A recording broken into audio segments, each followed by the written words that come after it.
Dearest gentle reader, it is with great pleasure that I announce this season's very first solo episode for Nurse Ratchet, and this is your host, Lady Georgia of the True Crime Ton, or something of that nature.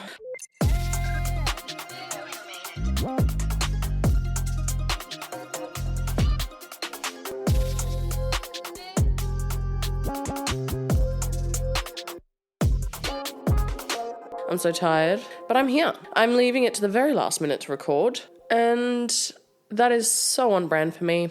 So hi, welcome back. And you may not be surprised after that intro that I have started binge watching Bridgerton season 4. I've only watched the first episode, and it's giving Cinderella. It's giving... We've seen this before. Okay, when I knew that it was about Benedict this season, I was hoping and praying that our bisexual king would end up with a man, because duh, like the scandal, you know? Why are we immediately placing a woman in the fucking ton that is a maid that has left a token to him? All of a sudden he wants to fucking date her because she's a mystery. It's Cinderella. We know it. It's obvious. Where is the man? I really hope there's a twist. Like, there better be a twist, because in my eyes, Benedict was always going to end up with a man. Come on. They've teased it the entire time. Why are they not giving us what we want? We want gay, hot romance. We don't want a fucking bisexual hiding in heterosexuality because it's fucking normal. We have seen Bridgerton bring together races. We have seen things that would never have fucking happened in that time.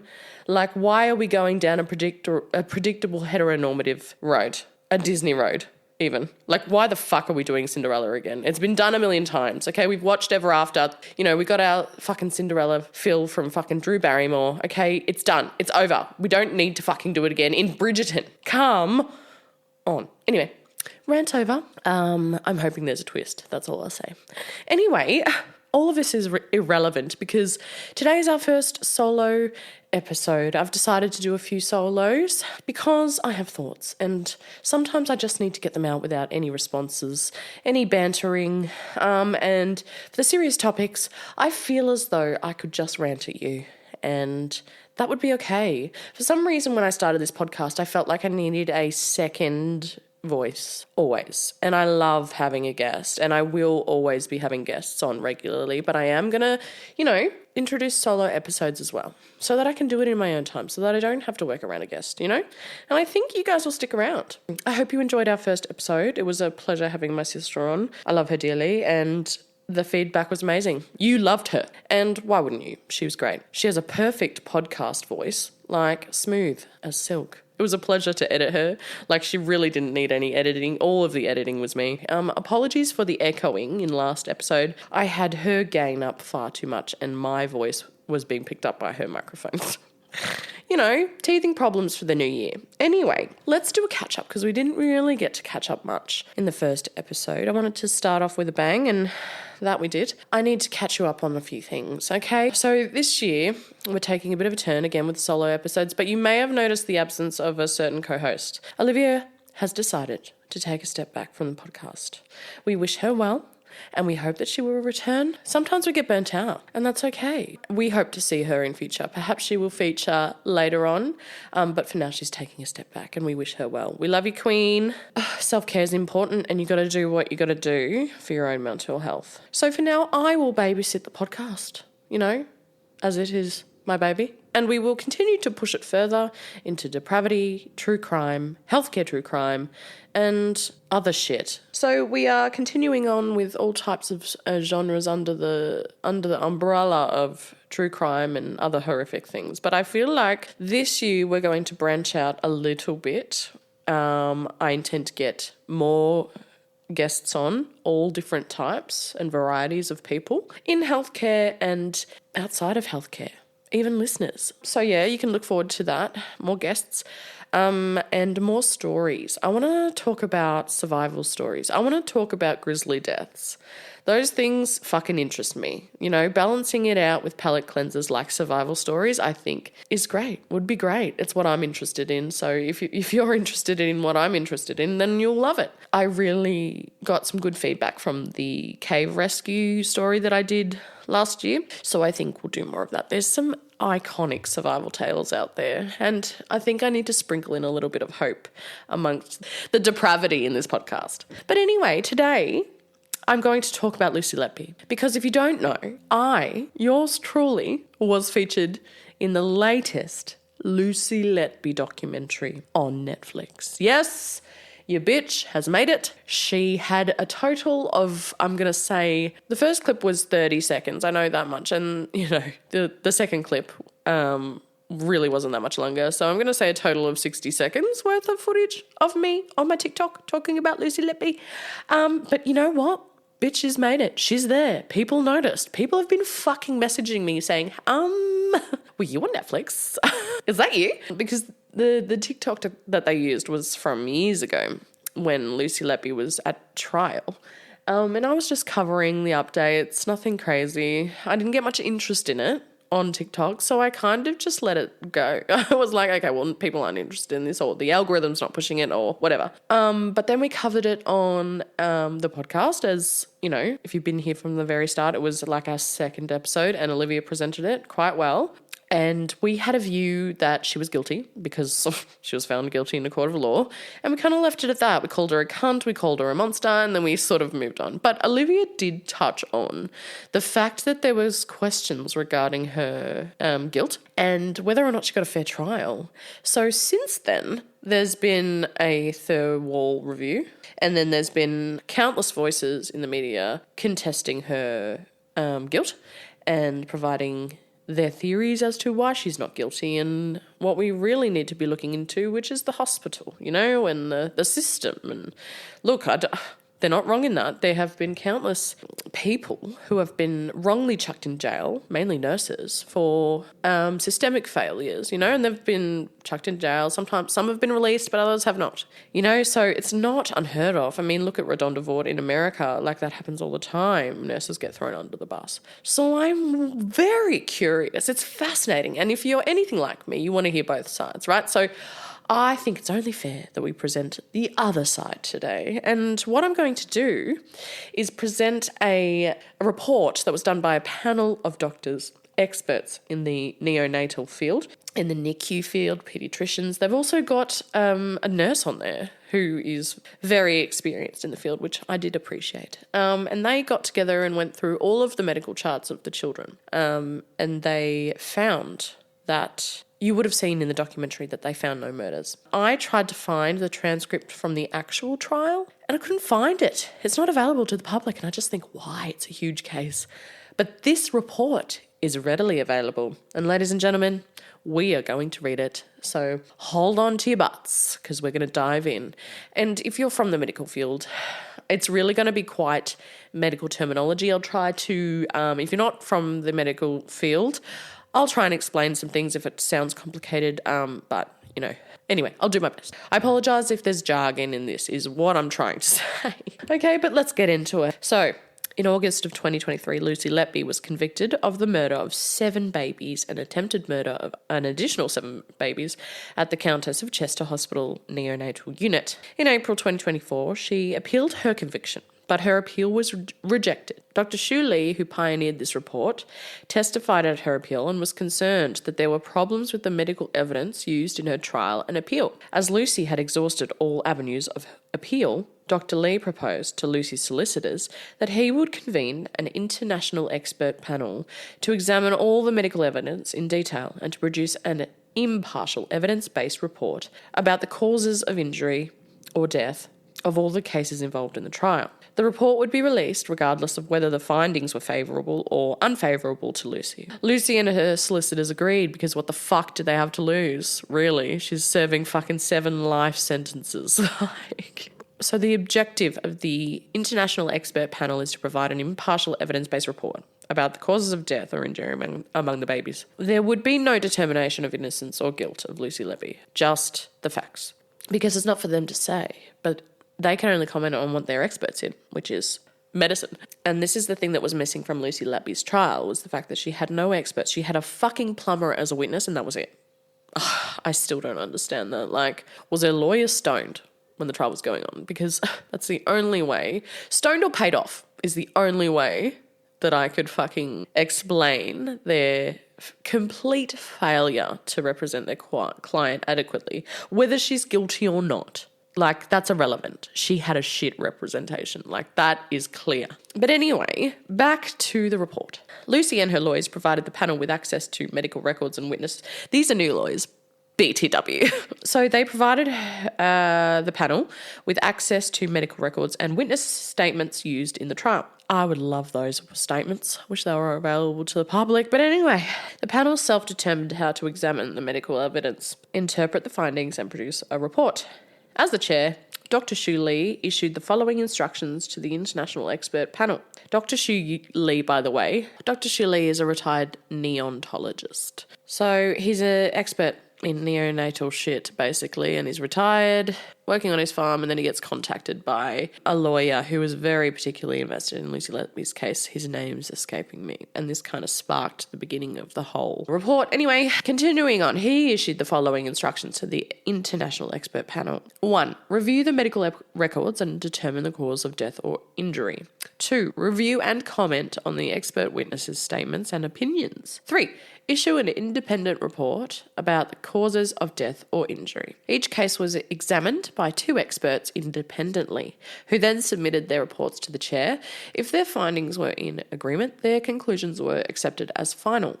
If their findings differed, a third member of the panel was asked to review the case, and a consensus opinion was developed. So it's giving very peer-reviewed study, which is pretty evidence-based type vibes, you know, people checking each other's work, keeping it as unbiased as possible.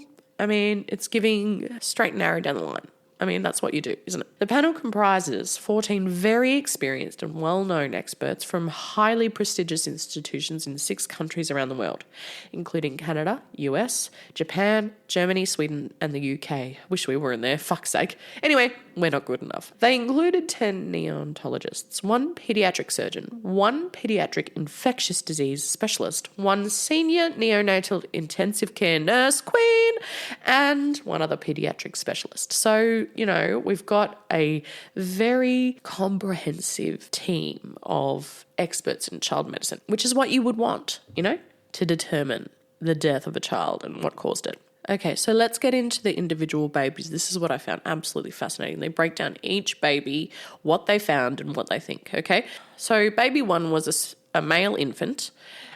He was a twin. They were born at 31 weeks and 2 days. Twin 1 weighed 1.66 kilograms at birth and was delivered by emergency cesarean section for maternal hypertension. Okay? Mother had antiphospholipid syndrome and gestational cholestasis, not charted in the medical records, apparently. At birth, baby 1 required resuscitation, but stabilised. The next, which is not uncommon for twin births, one is always a bit bluer than the other from my experience of cesarean sections, and they need a bit of PEEP to get their lungs popped open and such. So that is what they could be referring to. It could just be a bit of PEEP, like that's classed as resus. Anyway, the next day at 4 p.m, 1600 hours for the medical girlies, the IV peripheral line tissued and IV fluids were stopped. An umbilical venous catheter was inserted, but replaced for malposition. A long peripheral line was inserted at about 1700 hours. Fluids were reinfused at about 8 p.m. Soon after, he suddenly became pale, poorly perfused, apneic, which means not breathing, and desaturated, which means his oxygen levels dropped.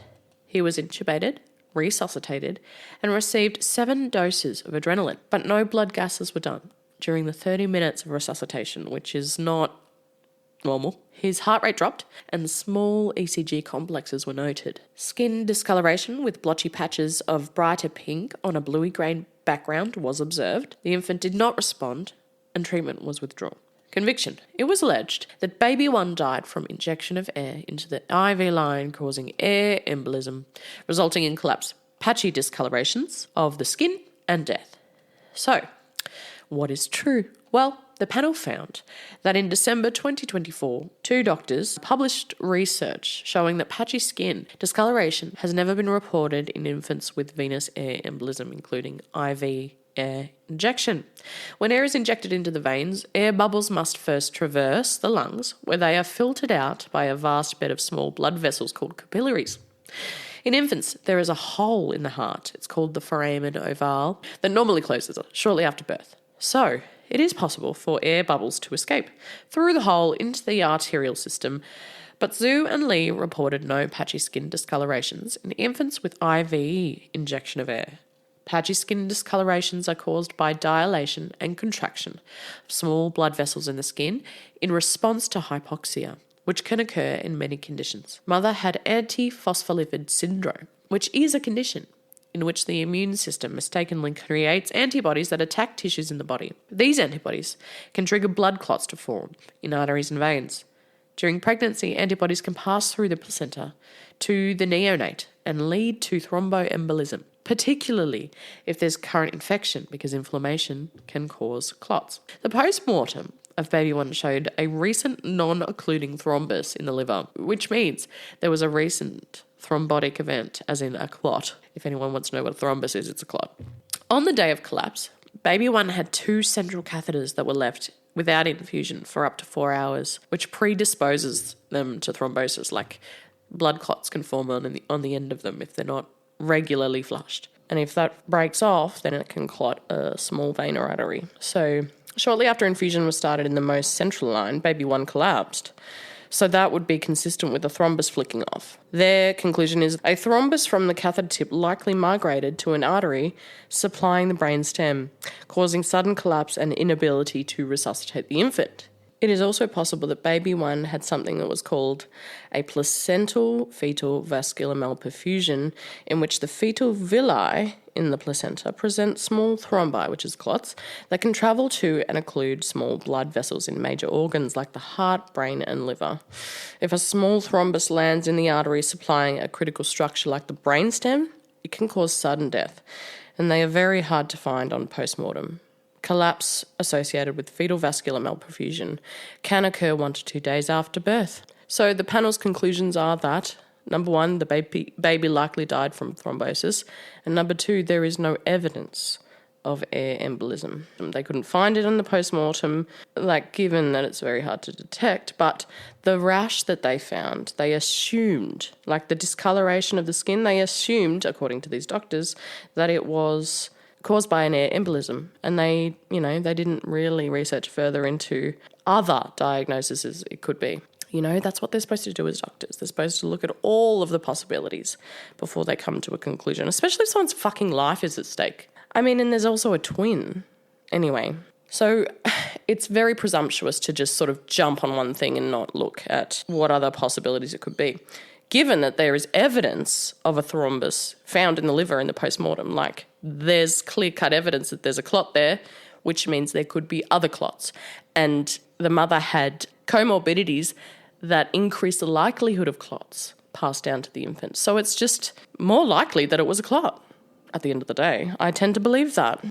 So I think their conclusions are right. We can't say for certain that baby 1 died of a thrombus, but it is the more likely option over an air embolism. There's more evidence to conclude that it was a clot rather than an air embolism, So, on to the next baby. This one's known as baby 4. This one was 37 weeks and 1 day. It weighed 3.13 kilograms at birth, which is not bad, She was a female infant who was delivered by emergency caesarean section for failed induction of labour after prolonged premature rupture of the membranes.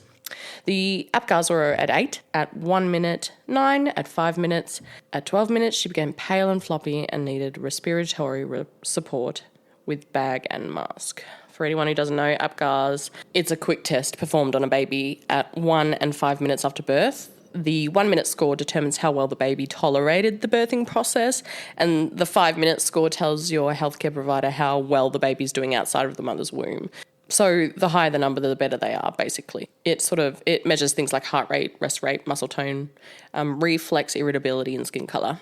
So the APGAR score is out of 10. So 8 at 1 minute, this is considered normal and healthy. It usually just means the baby may have some slightly bluish hands, feet, needed a moment to fully adjust after birth, which is very common. If the baby's at a 9 at 5 minutes, excellent. This shows the baby adapted well to life outside the womb. So a sudden drop, confusing. So let's see why that happened, if they have any theories. At 12 minutes, she became pale and floppy and needed respiratory support with bag and mask. She was admitted to the neonatal unit 3.5 hours later. She was cold, blue, dusky, and had some respiratory issues, polycythemia and infection. So polycythemia is high white cell and neutrophil counts, which indicates infection. The first blood gas taken 4 hours after birth showed high CO2 and respiratory acidosis, which happens when you're not breathing. Basically. Continuous positive airway pressure, or CPAP, was started nearly 4 hours after birth. I'm not sure why that is.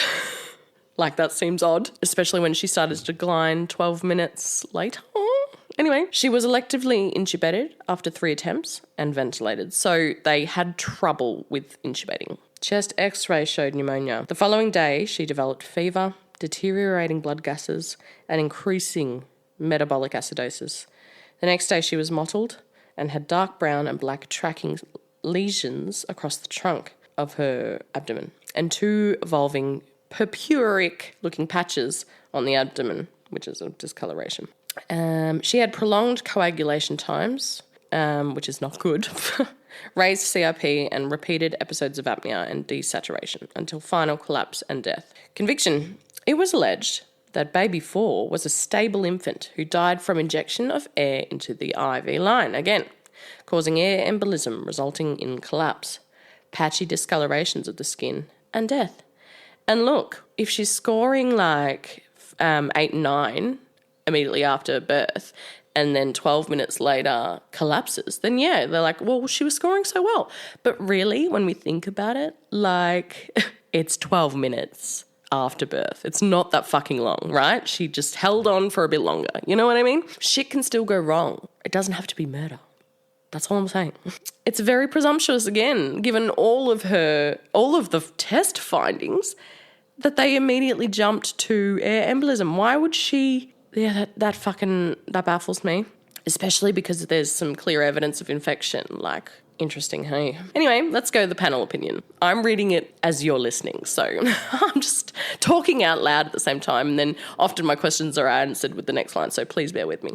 So like we said earlier, the article that was referred to by the prosecution to prove that the mottling on each infant's skin was air embolism was totally misinterpreted. So with every conclusion that the panel comes to, they cite that research and clarify what they mean. So that's what I read to you before in the baby 1 case. With every baby that the prosecution suggested it was air embolism, they cite the same thing over and over again. Just to be clear, that research says that when they injected air to test whether there's a patchy discoloration, it doesn't come up. Okay, they did a control for it, right? So the mother should have been given antenatal antibiotics for prolonged premature rupture of membranes in a preterm infant. I'm assuming this is baby Zoe on the documentary. NICU admission, blood gas and CPAP were delayed for 3 to 4 hours. What's going on there? Do they only have one? And is it constantly broken or something? And chest x-rays were delayed for 6 hours, which subjected the infant to unnecessary acidosis, high CO2, and delay of antibiotic treatment. The infant continued to deteriorate after admission and showed signs of worsening infection with fever, intolerance of CPAP removal, deteriorating blood gases, increasing metabolic acidosis, raised CRP, and repeated episodes of apnea and desaturation. She developed prolonged coagulation times, again, not good, which indicate the infection was going out of control and causing sepsis, which results in disseminated intravascular coagulation, which is catastrophic in most cases, you just stop clotting.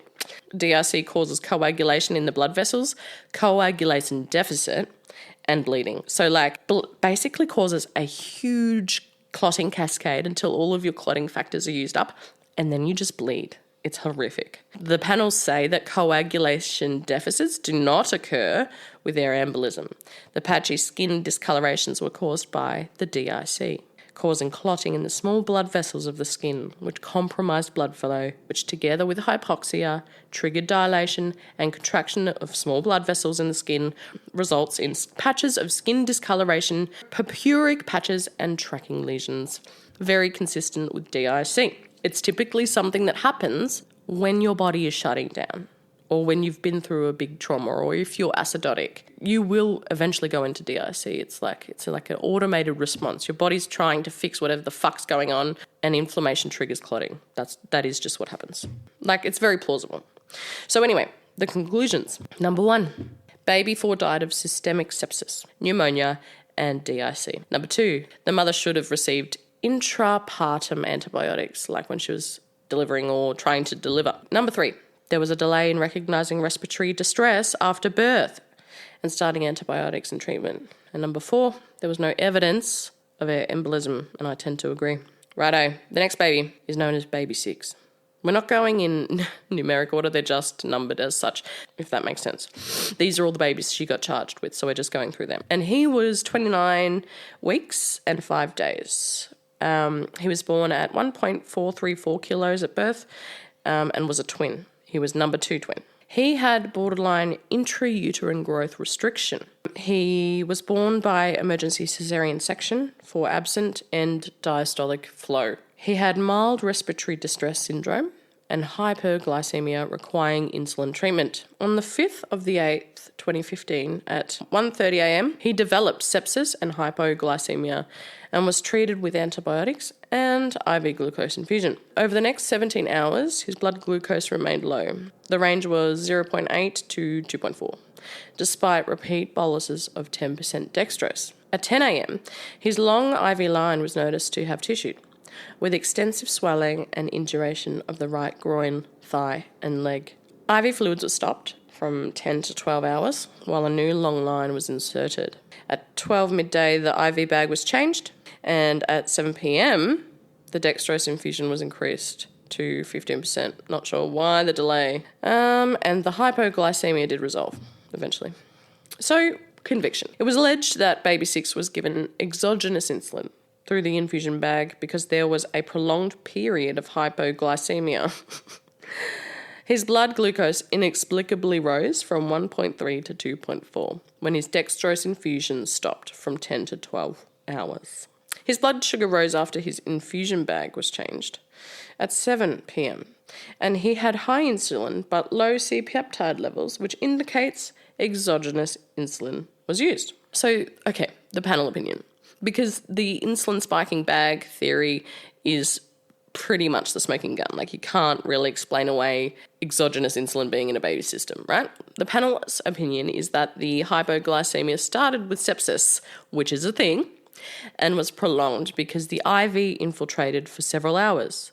When hypoglycemia persisted despite 10% dextrose infusion, a higher glucose infusion should have been given earlier. Anyway, repeat boluses of 10% dextrose worsen hypoglycemia because they cause surges of blood sugar, which triggers insulin secretion, resulting in a yo-yo pattern of sharp rises and falls in insulin and blood sugar. When the dextrose infusion was stopped from 10 to 12, the blood sugar did not rise from 1.3 to 2.4 as alleged, because the blood sugar was 1.4 at 11:46. The 2.4 level was measured after 12, when the IV was restarted. Since the infusion bags were prepared in the pharmacy, stored in the unit, and changed at 12 p.m, multiple infusion bags would not have to be contaminated if there was insulin poisoning. The blood sugar rose after 7 p.m, not because the infusion bag was changed, but because the dextrose was increased to 15%. Chase and Shannon, which is a study, reported that preterm infants have different insulin and C-peptide normative standards than adults. It's unlikely that exogenous insulin was introduced to the baby in the case of hypoglycemia because the C-peptide was not low for preterm infants. Potassium levels were normal, which if there was a huge increase in exogenous insulin in the system, it would decrease the potassium because the insulin opens up the cells to potassium. and they go into the cells, and so there's a decrease in the blood system, if that makes sense. Anyway, glucose levels should be lower if exogenous insulin was used. The insulin/C-peptide ratio was within the expected range for preterm infants, apparently. Insulin autoimmune antibodies, which are common in preterm infants, bind to insulin and increase measured insulin levels. And the immunoassay test is unreliable because interference factors like sepsis and antibiotics can give false positive insulin readings. All's this to say, the conclusions that the panel came up with was that 1, baby 6 had prolonged hypoglycemia because of sepsis, prematurity, borderline interuterine growth restriction, lack of IV glucose when the long line infiltrated for a prolonged period of several hours, and poor medical management of hypoglycemia. Baby 6's insulin level and the IC ratio do not prove that exogenous insulin was used and are within the norm for preterm infants. Preterm infants, and especially those with illness and drug treatments like antibodies, have different normative standards compared to healthy adults and older children, as said by a panel of 14 experts, guys. Experts. Anyway, so interesting. Okay, next one. It's just so interesting. I'm like, there was one doctor that kind of went through all of this and came to the conclusions that they basically used to convict Lucy Letby. And it's just interesting. Like, I need to look into that doctor a bit more. I think I'll do that after. Because this report is very, like, it makes sense. It makes sense to me. So I'm going to look into that guy and see what his quals are. Stay with me. Anyway, we'll continue to read about these babies. Baby 7 summary. Baby 7 was a 23-weeker and 6 days. She weighed 535 grams at birth. A twinsy, tiny baby. Very preterm, you know what I mean? Dangerous time for an infant to be born, period, you know? She was born, funnily enough, into the toilet at Arrow Park Hospital after premature rupture of the membranes with suspected chorioamnionitis. Never heard of it, but I'm sure it's fucked. She was resuscitated at birth, which is amazing, given that she was born into the toilet, and treated for severe membrane hyaline disease. I don't know what that is either. Bilateral pulmonary interstitial emphysema, I do know what that is, hypoglycemia, anemia, and thrombocytopenia. She had patent ductus arteriosus and mild bilateral dilation of the cerebral ventricles. She was transferred to Countess of Chester Hospital at 34 weeks on Optiflow, which is basically PEEP, and had some gastroesophageal reflux. So she had all these things, so she was transferred to the Countess of Chester Hospital. At 38 weeks, she had sudden projectile vomiting, poor thing, large watery stools and desaturation, followed by apnea 2 hours later. The abdomen was described as purple and distended. She was bagged and intubated with a number 3 endotracheal tube. Blood-stained fluid was noted coming up in the trachea. She was ventilated, sedated, and given antibiotics. Chest X-ray showed patchy consolidation consistent with chronic lung disease. Her CRP and white cell counts were unremarkable. She stabilised and was transferred to Arrow Park Hospital again, where she was ventilated for 6 days and given antibiotics for CRP rising to 218, which is like an indication she has infection, the CRP. Blood, urine, cerebrospinal fluid and respiratory cultures were negative. She returned to the Countess of Chester Hospital and was discharged home. Conviction. It was alleged that baby 7 was deliberately overfed and had injections into her stomach through the nasogastric tube, causing the vomiting and clinical deterioration. Baby 7 had infection on the night she vomited because she clinically deteriorated with desaturation and apnea and had a CRP level rising to 218 over the next days, which are all signs of infection. It is not uncommon for the CRP to climb after onset of clinical signs when there is infection. She had vomiting and large watery stools, which are common with enterovirus infection, and would explain why the blood, urine, cerebrospinal fluid and respiratory cultures were negative for bacteria, while the CRP was high at Arrow Park Hospital. Large watery stools are not consistent with overfeeding. Abdominal distension and discoloration over the abdomen are common when infants are ill with ileus, and they usually disappear when the infant recovers. The abdominal x-rays showing gaseous distension of the intestines were all taken after bag and mask ventilation and are consistent with air introduced by bagging and ileus in a sick infant. Can confirm that happens as an anaesthetic girlie who bags patients. Got to make sure it's going in the lungs and not the stomach, down the esophagus. Anyway, the blood-stained fluid coming up the trachea are most likely due to trauma during intubation, which can happen unintentionally because their airways are fucking tiny, guys. Chest x-ray post-intubation did not show any continuous consolidation suggestive of pneumonia and pulmonary hemorrhage. She received 7 days of antibiotics and recovered after 7 days, which is consistent with enterovirus infection, since it was usually a self-limiting disease, apparently. Conclusions. Number 1, baby 7 had vomiting and clinical deterioration due to infection, possibly enterovirus. 2, there is no evidence to support air injection into the stomach or overfeeding. Okay, baby 9 summary. Baby 9 was a 27-weeker.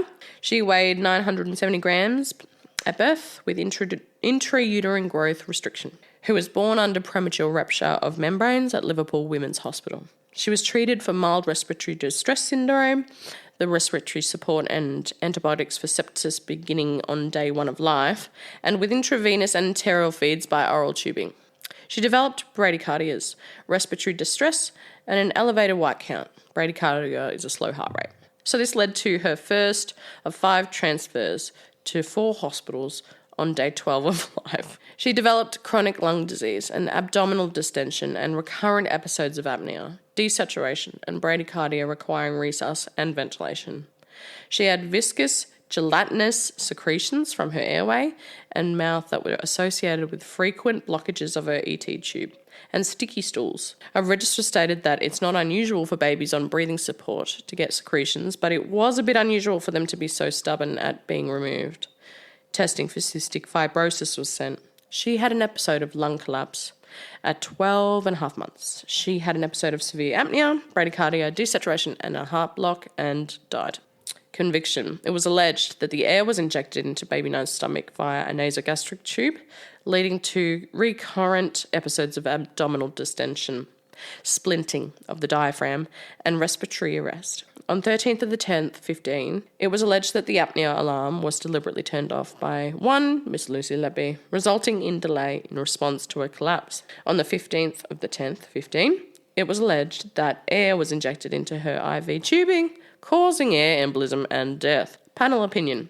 Baby 9 was a very preterm infant with intrauterine growth restrictions, with respiratory distress syndrome and chronic lung disease. Stenotrophomonas, fuck me, that is a big word, maltophilia was detected in surveillance cultures for her endotracheal tube. It is a multi-resistant, opportunistic pathogen that can colonize the airway in biofilms that are resistant to antibiotics and generally impossible to clear in patients with chronic lung disease. The thick secretions can block the ET tube and interfere with ventilation in the small airways of these vulnerable infants that are, again, tiny airways, which together with other factors like chronic lung disease lead to recurrent episodes of apnea, desaturation, bradycardia, respiratory failure and collapse. This kind of colonization in her airways would have further compromised her ventilatory capacity. The initial abdominal distension was likely due to sepsis causing ileus or to lactose intolerance. Ileus is where a person's bowel just stops sort of squeezing, like it just goes still, and then you can get bowel blockages and whatnot. The repeated abdominal x-rays showing intestinal gaseous distension were all taken after resus, and air was likely introduced during bagging. A nurse explained that the reason the apnea alarm did not sound was because the apnea alarm goes off if there is a 20-second period of no breaths. But because she was gasping and it was less than 20 seconds, it hadn't gone off. There is no evidence that air embolism was involved, and nobody saw Lucy Letby turn it off. Baby I was not treated for the infection, which is baby 9. She wasn't treated for the infection. She died of respiratory complications. This is their conclusion, by the way, not mine. Number 1, baby 9 died of respiratory complications caused by respiratory distress syndrome and chronic lung disease complicated by an infection in her lungs. The doctors failed to respond to surveillance warnings about the infection. I can't pronounce it, so I'm just saying the infection. Look it up, guys. Did not recognise the diagnosis and did not treat her with the appropriate antibiotics. This was a likely preventable death. There is no evidence of air causing splinting or of air embolism. There is evidence that the apnea alarm was not turned off. Somebody said, like, they witnessed Lucy Letby. I remember mentioning that in our first episode. I think it was Dr. J. Ram, if I'm not mistaken. Apparently he's an interesting character, all on his own. So I'll just leave that there. So Baby 11 summary. Baby 11 was about a 25-weeker female at 692 grams. She was born by footling breech. That sounds terrifying. I think that means that she came out feet first, which is crazy. She was dusky, floppy, and had a low heart rate, which is typical of a foot birth, I think. Like, they don't do well. She had no spontaneous respiration. She was resuscitated with bagging and intubated after 3 attempts with a size 2 ET tube. Bloodstained secretions noted. You know, there's probably some airway trauma trying to get a tube in. She was mechanically ventilated and a large air leak of 94% was noted. Her blood gases showed respiratory and metabolic acidosis. 1.5 hours later, she desaturated. A consultant did bag her with a neopuff, which is a little CPAP machine or PEEP machine. There was no chest movement. The capnography, which is the CO2 test, was negative for carbon dioxide. He reintubated Baby 11 with a size 2.5 ETT, re-established chest movement, and stabilised the infant.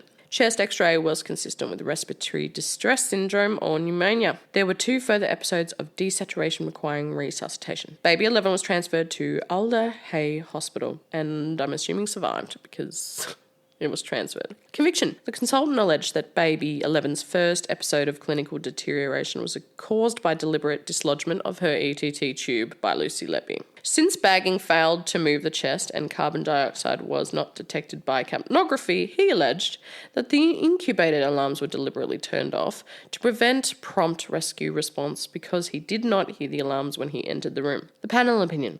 Baby 11 required a 2.5 size ETT tube.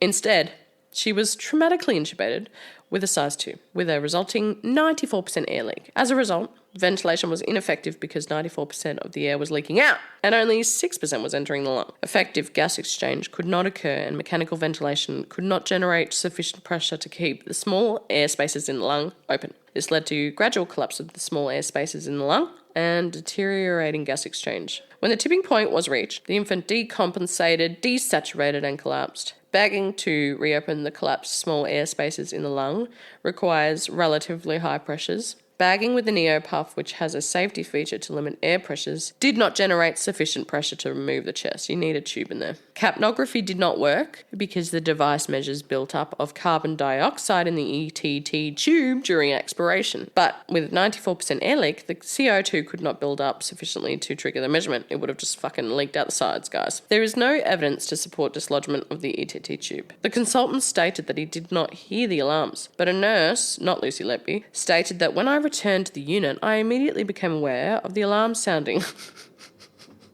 Trust a nurse to pick up on it. That's the nurse's job. Go and check. So, the conclusions. 1. There is no evidence to support a dislodgement. 2. The clinical deterioration was caused by the use of an undersized ETT tube. 3. The initial intubation was traumatic and poorly supervised. 4. The consultant did not understand the basics of resus, air leak and mechanical ventilation, and how equipment that were commonly used in the unit work. Neopuff and capnograph. And 5, there is evidence that the incubator alarms were not turned off, and they were in fact on because they were discovered by a nurse. It's fascinating because, like, I spend a lot of my time around ventilators, and we know instantly when we hook up a patient to the ventilator after tubing them, if there's an air leak, it fucking alarms immediately. So, in theory, if there was an air leak because the tube was too fucking small, it would have let him know right away. So he's either incompetent or maybe the tube was dislodged. But there is evidence to show that the baby's airway was bigger than the fucking size 2 tube and needed a 2.5. So yeah, very interesting. Very, very interesting. All right, baby 15 summary. Baby 15 was a second triplet born at 33 weeks and 2 days by in-labour caesarean section at the Countess of Chester Hospital. He weighed 2.2 kilograms. Imagine if it was grams. 2.2 kilograms. He had mild respiratory distress, requiring continuous positive airway pressure and oxygen. They were extracted at C-section very quickly, a minute apart. Baby 15's hemoglobin on the day of birth was 168 grams per litre. The next day, he was changed to Optiflow and started on a small amount of feeds. At 36 hours, he was noted to have a rising heart and respiratory rate. temperature instability, and mild abdominal distension. He did not pass meconium until 32 hours of age. Meconium is usually passed within the first 24 hours. That's the black sticky poop that the babies are supposed to... That's the first poop. The next morning, his abdomen was more distended, with visible loops of bowel, and he was uncomfortable after a feed. By afternoon, he vomited undigested milk and had high blood lactate, which was 5.4, carbon dioxide, which is 7.09, bilirubin, 156, and acidosis at a pH of 7.2. He was given fluids and antibiotics. At 14:40, which is 2:40 in the afternoon, he developed a profound desaturation and low heart rate. He looked mottled. His abdomen was very distended. He was intubated and ventilated with high pressures. A small purpuric discoloration was transiently seen on his right chest during the resus. At 3:51 p.m, he desaturated again and was re-intubated, receiving cardiac massage, adrenaline, a total of 8 doses, bicarbonate, 3 doses, and saline infusions. His ventilation pressures were increased at 32 to 6 in 100% O2. Dopamine was started and needle aspiration of the abdomen was performed. An intraosseous line, which is intrabone, was inserted because of poor circulation, which happens when a person is crashing, like the veins shut down, they constrict. At 5:43 p.m, blood gas showed marked acidosis, 7.014, and a hemoglobin level that had halved in that time. Here's his fucking belly distending, and they're like, oh, I wonder where his hemoglobin's fucking got. Anyway, no heart rate was heard. So at 5:47, resuscitation was stopped. After consultation with parents, post-mortem showed a ruptured subcapsular hematoma of the liver, which is horrific. That poor little baby. Such trauma in its young life, you know. Conviction. It was initially alleged that baby 15 received inflicted blunt trauma to the abdomen, causing purpuric discoloration and a ruptured subcapsular hematoma of the liver, and then air was injected into the nasogastric tube to cause gaseous distension of the intestines. Later, the accusation was changed to deliberate injection of air into circulation. It's like, fucking make up your mind.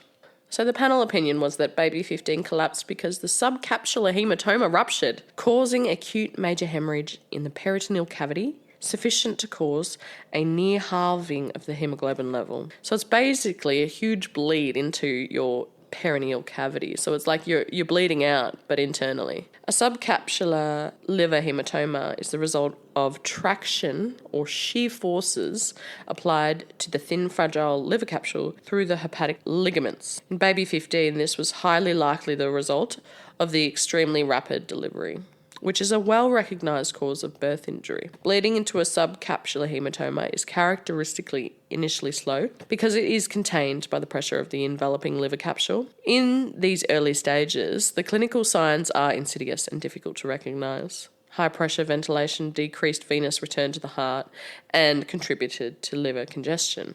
The slow deterioration is then characteristically followed by acute collapse when the capsule ruptures, releasing free blood into the peritoneal cavity. The significance of the rising heart rate and the falling pH before the terminal collapse were not recognised. They were not picked up. The blind abdominal insertion of a needle during resuscitation may have penetrated the right lobe of the liver, causing further injury, noted by the pathologist as parenchymal hematoma and laceration. Blunt direct trauma to the right abdomen or chest is implausible because it is very difficult to generate the kind of forces required to produce the observed injuries in a liver protected by the lower chest wall. The gaseous distension of the intestinal tract was likely due to air swallowing and insufflation during resus, guys. The suggestion of injection of air into the circulation is, in fact, conjecture.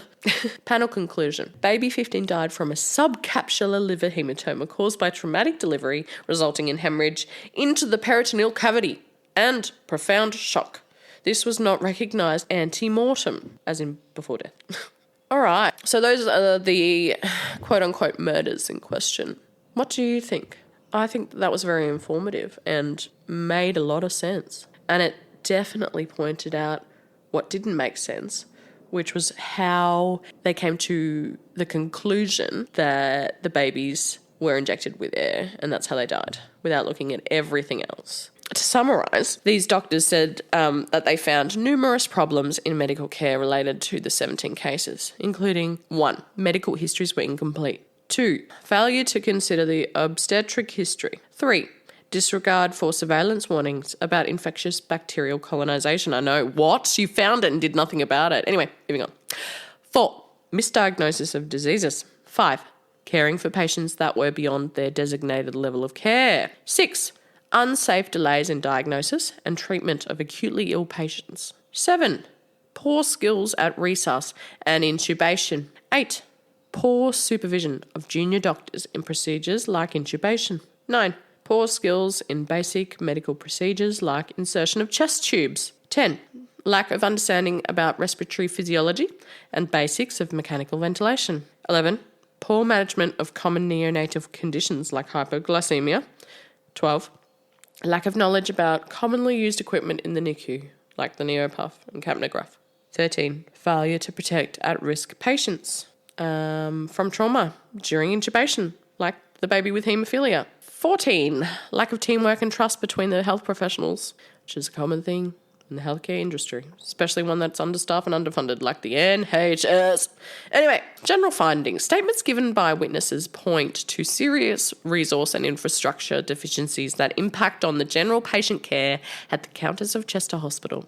Specific concerns expressed in witness statements include, number 1, inadequate numbers of appropriately trained personnel. 2. Lack of training for assigned nursing roles. 3. Inadequate staffing. 4. Work overload. 5. Poor plumbing and drainage, resulting in need for intensive cleaning. This was a potential factor for the stenotrophomonas multiphilia colonisation and infection. I've never heard of that. It's clearly something that hangs out in the sewers. It's also the reason that Lucy Letby had a fucking plumber on as her defence. Anyway, 6. Poor environmental temperature control in facility. 7. Difficulty in finding a doctor when the need arose. Lol. 8. Congestion at medication cabinet and preparation trolley. Story of my life. 9. Lack of appropriate facilities for sterile preparation, e.g. IV drugs prepared in the corridor. What the fuck? 10. Some high-risk infants who should have been born and cared for at higher-level institutions were born and cared for in the Countess of Chester Hospital because of shortage of beds at higher-level facilities where they should have been admitted. 11. There were delays in transfer of sick infants to higher-level facilities when the need arose. So, yeah, regardless of whether Lucy Letby had a hand in these murders, there is significant issues with the hospital. Like, that's there, it's clear, you know? Take Lucy Letby out of the equation. The plumbing's overflowing in the fucking hospital. They're understaffed, overworked. A doctor's not around when you fucking need them. Probably playing in the band on their lunch break, you know? Dr. J. Ram. Anyway, the following summary analysing the evidence against Lucy Letby for baby 6 and 12, the insulin cases, focuses on a detailed analysis of the evidence presented, as well as the full medical records made available. Thus, this release presents only the briefest high-level overview of a full 100-page report with 250 plus supporting references from peer-reviewed science publications to support the points below, many of which were published since the trial. Number 1, independent data shows exogenous insulin as the cause is very unlikely because C-peptide levels were not suppressed and were typical for this cohort. Potassium levels were not suppressed and typical for this cohort. Extremely high doses of exogenous insulin might be expected to lead to far lower glucoses than observed, based on a wide range of studies where smaller doses led to far lower glucose levels. The high glucose infusion rates required with minimal response continued after hypoglycemia for both babies, where such unresponsive hypoglycemia is not uncommon. The babies showed no symptoms of severe insulin poisoning, such as seizures or heart arrhythmias. All of these points indicate insulin levels and dose suggested by the assays tests was in error, too high or not present. 2. The interpretation of data presented in court is inconsistent with exogenous insulin because neonatal hypoglycemia is not uncommon, affecting up to 40% or more of some NICU cohorts. Failure to respond to dextrose boluses is also not uncommon in 50% of hypoglycemic infants. In the exogenous insulin hypothesis, far more insulin would have been required than postulated because it sticks to infusion lines and other things. This phenomenon is well known. So the IC ratio, insulin/C peptide ratios, more than 0.2 is the norm, are not uncommon in preterm infants, as seen in independent data sets and studies. Insulin autoimmune antibodies and others are relatively common and bind to insulin, increasing measured insulin levels several times over, leading to false positive insulin poisoning. All these points indicate insulin levels and dose suggested by the assays were misinterpreted or not given. And 3, the immunoassay insulin tests are not of forensic quality. Standards and guidelines state unexpected insulin results should be checked with gold standard methods. Standards and guidelines state unexpected insulin results should lead to checking antibody levels. Several external factors in either mother and or baby could account for apparent elevated insulin levels due to assay interference and or antibody binding, all of which are increasingly well known. These points indicate the measurements themselves cannot be relied upon and were not confirmed and double-checked. They just decided and ran with it. And that is with everything, it seems. So that is all I'm going to read from the fucking report. I don't know what to believe, guys. I was convinced of her guilt and now I'm not so sure. I am convinced that the hospital has a hand in this.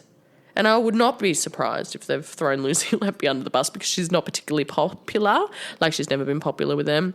She's quiet, she was reserved, and she was possibly an easy target. They didn't particularly like her from the start, and maybe she didn't fit in with the clique. This is just a theory. I'm just fucking speculating. I'm just throwing shit at the wall and see what sticks, you know? I wouldn't be surprised if she was thrown under the bus. And if I were the parents of the deceased infants, I would want to know the truth. I would want to know who was responsible for the death of my child without a shadow of a doubt. And one thing I'm convinced of at this point in time is that she was not given a fair trial. She did not have fair legal representation. And in my opinion, if they had all of this evidence and these experts testifying in the trial, she would have had a better chance of not being proved guilty beyond a shadow of a doubt. Like, all she had was the plumber to say, you know, the plumbing wasn't, you know, well kept and there could have been infections as a result. It wasn't clean. That's not enough. We need experts to counter their theories of how these babies died by murder, quote unquote. So these doctors have submitted this report to the appeals court and they're waiting to see if they can have a retrial. I, for one, hope she gets one. Because if she did kill them, I want her convicted on evidence and not speculation and anecdotal and circumstantial evidence. I want hard facts, medical evidence. You know, you can't prove a fucking air embolus. That's probably why they chose it. If this isn't conspiracy, that's probably why they chose it. They were like, yeah, we can't really test for that and it's plausible, so. And we can use this fucking random report that says that babies get a fucking rash or mottling on their skin when they have an air embolus. Bitch, what? Oh, that's right. I was going to look up this guy. Let me just quickly look up the doctor that came to all these conclusions and what his deal is. So Dr. Dewey Evans, a retired consultant paediatrician, okay, so he's qualified in paediatrics, acted as the prosecution's lead medical expert. He reviewed the medical notes and clinical events for each baby and concluded that the collapses were not natural. They were inconsistent with disease or prematurity, which is not true. Not true at all. I'm a fucking nurse in anaesthetics and I know that just from reading the fucking report. Anyway, the pattern pointed to intentional harm. How's that? Other key doctors involved were, of course, Dr. Ravi Jairam, treating neontologist at the Countess of Chester Hospital, who raised concerns that babies were being harmed deliberately and repeatedly escalated those concerns internally. Dr. Sadie Bohin, consultant paediatric pathologist, who supported the view that some deaths were unnatural, which is the embolism theory, but she did not label them as murder in a legal sense because she probably fucking wasn't sure, bitch. And Dr. Andreas Manierides, forensic pathologist, who also supported findings of unnatural causes. Like, how much do you get paid, babe? Anyway, so an important distinction is that doctors do not legally declare murder. That's up for the police to determine, you know. They just conclude cause of death, whether it was natural or unnatural, you know. Whether deliberate harm is medically likely. So the jury in court determined the murder, but this guy, Dewey Evans, so he had experience with child protection reviews, safeguarding cases where abuse is suspected, and he had acted before as an expert witness in criminal cases, so he's like, this is a thing that he does. He was asked by police to review medical notes, timelines, lab results, imaging and postmortem reports. He was asked to look for whether each collapse or death could be explained by prematurity, infection, congenital disease or known complications, or was unexplained, inconsistent with natural causes. He concluded that these cases were suspicious based on repeated sudden collapses without warning. It's a fucking neonatal ICU, bitch. Anyway, babies deteriorating despite appearing stable. Lack of a unifying natural diagnosis and patterns across multiple infants, not just one case. Babe, they were all kind of unique, in my opinion, after reading through them. And what does a pediatrician have to do with neonatal ICU? I'm waiting. Yes, he deals with kids, but probably ones that are much more stable. I wouldn't say he's the best expert they could find. That is my opinion. He's not a neontologist.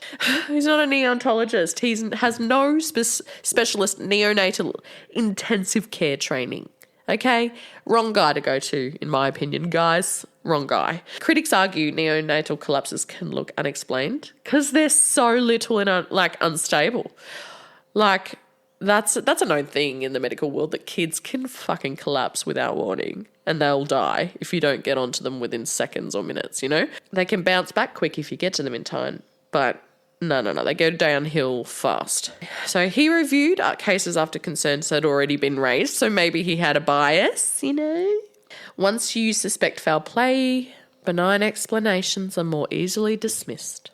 He probably wanted his 5 minutes of fame in court. He wanted to fucking have the cameras on him, you know? His method was essentially, I can't find a natural explanation, therefore suspicious. Let's reword that to, I am not educated enough in this field to find a natural explanation, therefore suspicious. In medicine, especially neontology, absence of explanation does not equal proof of harm. Just FYI. Just a big FYI, you know? So in most cases, the cause proposed by him was not obviously supported by the records, the medical records, which you only have to fucking come to a decision by reading it. Some theories evolved over time, which is unusual for strong forensic conclusions.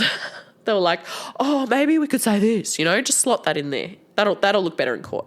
The babies did not all die in the same way, which is interesting because typically, from my experience of talking about them, serial killers kill in a pretty consistent way. It's called a modus operandi, as Olivia would call it. Different angled methods were proposed across cases, which weakens the idea of a clear, consistent pattern. So what qualified Dr. Evans was experience and court acceptance, not specialist neonatal authority. In other words, he was not qualified. He was just popular. And isn't that healthcare, ladies and gentlemen? Just kidding. He did not prove a murder, in my opinion, by any means. So it's really not surprising that many doctors and others are saying that this case is deeply troubling from a medical standpoint. And I tend to agree. I feel like I'm on the other side.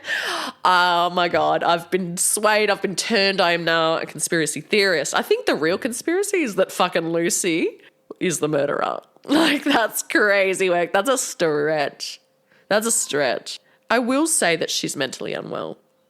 But, bitch, I was mentally unwell after 8 years of working in healthcare. I've taken a step back and the increase in my mental health has been crazy. Crazy. Especially if you're not liked on the floor. People can make your life miserable. Please excuse my dog barking. So, yeah, the notes... I mean, I could talk about this all day, but what I'm going to do is have someone on and we're going to discuss it. We're going to go at it. We're going to banter. She's pretty convinced that Lucy's guilty, and I'm not convinced either way, but I'm likely sitting on the side of medical evidence, you know, and medical experts. Honestly. You're supposed to be convinced beyond a shadow of a doubt, and I'm not even remotely convinced after reading that. Like, what the fuck? If that was in court, surely they would have said not guilty. I don't know. I'm not convinced either way. Oh, I don't know. It's a mystery, but I'm excited to discuss it further. What's your opinion after listening to that? What do you think? Answer in the comments. I'm going to do my best to get this episode out tonight for the subscribers. I'm going to work my hardest for you guys, and then the rest of you will have it by Wednesday, I think. Bear with me, I am only one person. I have ADHD, and therefore I put things off to the last minute when they feel super urgent, and then I'll just like hyper focus on it and get it done. So anyways, please subscribe if you want these episodes earlier. Every little bit helps to the continuation of this podcast. I do need funds to keep going, babes. I need a new microphone and I need new headphones for the guests, and I need money to do that. So if you want to support the continuation of this show and get episodes early, please consider subscribing. I want to get to the point where I can take time off and do more episodes for you, for the subscribers, you know? But at this point in time, I've got a family to feed, so I have to work. So anyway, I would love this to be my full-time job. Why don't you guys make it happen? Just a thought. If you would like to be a guest on the podcast, you need only reach out. Email me at nurseratchetpodcast@gmail.com or send me a DM on Instagram. Go and watch the Lucy Letby documentary and tell me what you think of my blonde bob. I don't know what I was thinking. And my big caterpillar lashes. That was the time. Now I'm a redhead with Botox and filler. Go me. I feel like I look exponentially better. I had someone on TikTok say I'm aging like fine wine, and I accept that. I will take that. I love me some wine. What a compliment. Anyway, I'll see you next week. Love ya.